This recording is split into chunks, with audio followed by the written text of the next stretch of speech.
Champions ট্রফির ফাইনালে উঠেছে ভারত। প্রথম সেমিফাইনালে অস্ট্রেলিয়াকে 4 উইকেটে হারিয়েছে রোহিত শর্মার দল।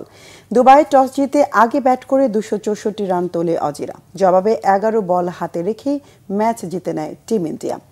দুবাইয়ের স্পোর্টিং উইকেটে বড় স্কোর গড়ার পরিকল্পনায় ব্যাটিংয়ে নেমে সুবিধা করতে পারেনি অস্ট্রেলিয়া। ভারতীয় বোলারদের নিয়ন্ত্রিত বোলিংয়ে তাদের খেলাটা কঠিন হয়ে যায়। শূন্যতে ফেরেন কুপার কনোলি। ট্রাভিস হেডের সাথে যোগ দেন অধিনায়ক স্টিফেন স্মিথ। 39 রানে আউট হন হেড। মার্নাস লেউশন করেন 29। এক প্রান্তে দৃঢ়তার সাথে খেলতে থাকা স্মিথের ইনিংস 73-এ থামিয়ে দেন শামি। মিডল অর্ডারে নির্ভরযোগ্য গ্লেন ম্যাক্সওয়েলও হতাশ করেন। 205 রানে 6 উইকেট হারিয়ে চাপে পড়ে অজিরা। অ্যালেক্স ক্যারির ব্যাটে ভর করে 264 রানের স্কোর গড়ে তারা। 61 রান করে রান আউট হন ক্যারি।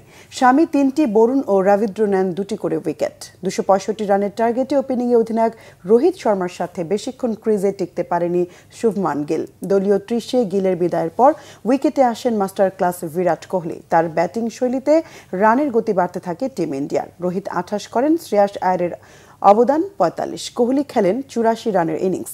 লোকেশ রাহুল 42-এ অপরাজিত থাকেন। প্রতিদ্বন্দ্বিতাপূর্ণ ম্যাচে 6 উইকেট হারিয়ে 267 রান করে ভারত জিতে নেয় ম্যাচ। পৌঁছে যায় চ্যাম্পিয়ন্স ট্রফির টানা তৃতীয় ফাইনালে।